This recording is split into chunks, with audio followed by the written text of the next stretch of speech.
As an abstract artist, I've always seen colour first and then shape and form comes into it.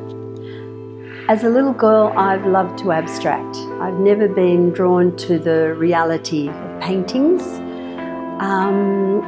It's been a passion of mine for a long, long time, and it's been a long journey, but a great journey.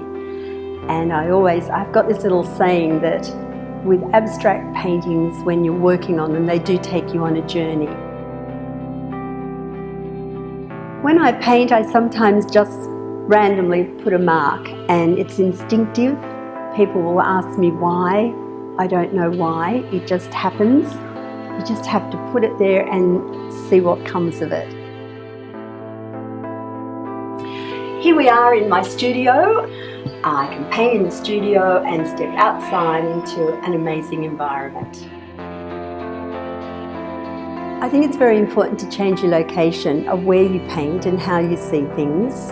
I live on northern beaches, so I'm drawn to blue. But after going out into the desert, the colour palette changes, and that's exciting and a really nice thing to do.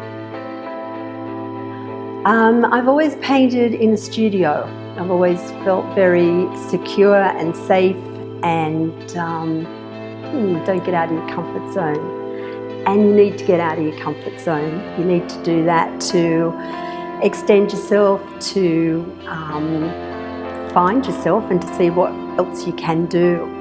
So the last couple of years I've been actually painting outside, and then with acrylic, and then coming into the studio and building the work up. And it's changed the way I think, the way I paint, and I've been very pleased with the outcome. In my workshops, one of the first things people always say to me is, where do you start? How do you start? How do you get your inspiration? Well, for me, inspiration is pretty easy. It's just life itself. It's all around you. You can take anything from it. But the very first thing you have to do to get started is just extend that arm with your paintbrush and make the first mark.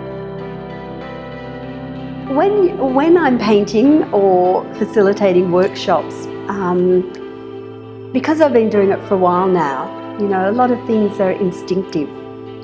A lot of people will say, for example, why did you put that little yellow bit of paint on this painting?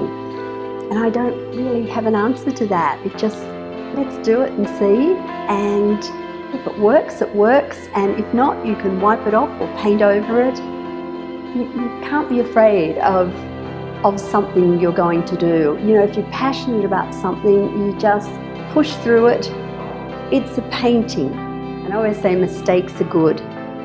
When I'm painting, I sometimes have a vision in my mind, start off, and it's going in the totally different direction.